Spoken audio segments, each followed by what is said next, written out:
that at least it's rational. I don't agree with it, but it's rational.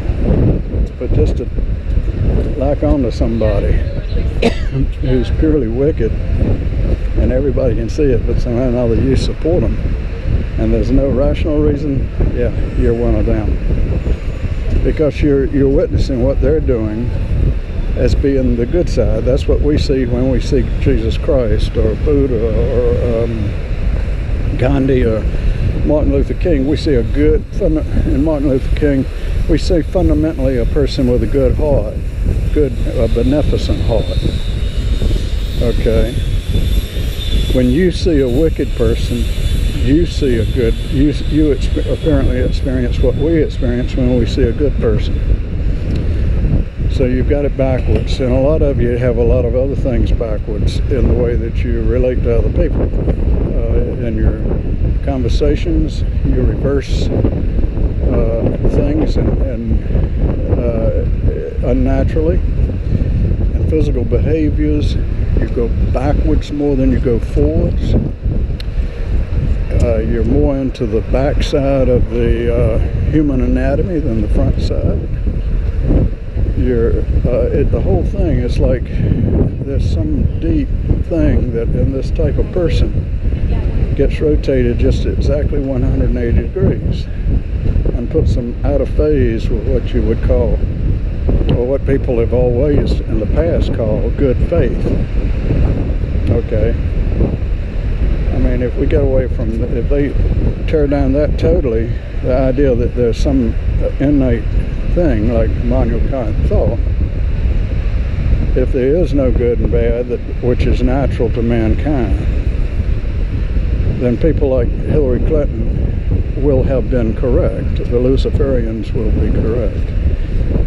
If there is no God, no heaven, and all this is just nothing but a bunch of damn dirt under the gravity, and all of us go into absolute extinction for infinite time when we die, then Hillary Clinton and the Luciferians and people like those scientists, they will have been correct. And we will have spent our lives thinking or believing that there was something big when there never was. You can see the difference. It's quite common. So the more civilized people get, and they don't have early religious training, they go through a prolonged period of atheism. And even if they're a diplomatic kind of person, they'll call it agnosticism. But it has to do with really the imagination and whether the person has a natural faculty for seeing things in a normal perspective. Some people, I remember this when I was a child studying the different ethics, believe it or not, and I never read anything by any person who was like a John Stuart Mill, anybody like that was talking about the foundation of ethics. I never really heard anything that didn't seem to be just extraordinarily obvious to me, like unspoken, no need to speak it. Like a person that had to learn that, like study it so he could go and get a grade on a test and make a good grade in ethics. It seemed to me that that person couldn't see the big picture, that a person who has a faculty so they can see the big picture, then you end up with a non-Luciferian. You end up with a person who's opened their minds and their imagination sees the infinite possibility that this thing is extraordinarily different than we think it is, and that if we were to understand it, we would understand that there was that the word God was well applied to a big part of it that we don't know about. And So that's the belief in God. Now the rest of us can get into the details. I personally like Jesus Christ, but I relate to the personal God. And that is the one I can pray to right here inside my mind. But I hope and believe that it hooks on to the big one, if there is a big one, assuming there's a big one. That's beautiful. I like it. Well, anyway, she's making it across the freeway. I mean, down the freeway. Slomo skating up and down, thinking about going to North Carolina. And she's in there squirming, talking to Podesta inside the cab. And Podesta is asking her,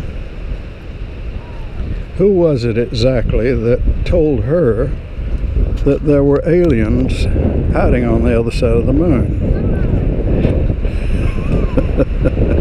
He was becoming concerned that that his belief that there were aliens controlling the globalists, telling him what to do, and that he shouldn't question it. He was beginning to question it for the first time. Hillary responded back on the phone, I told you that I'm limited with how much detail I can give you. There's wreckage. I have the wreckage. That was a quote from Hillary talking to John Podesta in the cab as they thunder down the road at 73 miles an hour now. Pretty fast, and it's bouncing like crazy. It's very unsafe, and Hillary's in there. She bumps her head about every other bump, and those highways have a rhythm, so it's bumping up and down, kind of almost like a person trying to learn to play the drums, you know, and she's bouncing around inside there. But she's, I remember one of my first patients when I was in medical school said, Dr. Kitchen, don't ever underestimate the power of hate. And I think that was good advice. Matter of fact, you could say that the last 28 years of our government and what they've done to us should teach us all that that patient was absolutely correct. Because underneath it all is a hatred.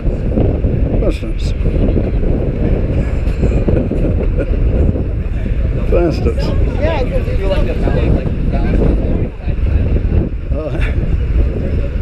let's see, what the hell.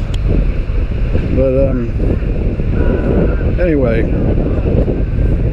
we'll get back to it. She's in there talking to Podesta. Podesta thinks he's beginning to suspect that maybe the flying saucers are not behind the whole thing, and maybe there's not a portal on the other side of the moon, or maybe not even one down in Antarctica. The Nazi portal down in Antarctica, he was like almost 100% sure about that one, but then he had been wrong about Sandy Hook. He had believed in Sandy Hook.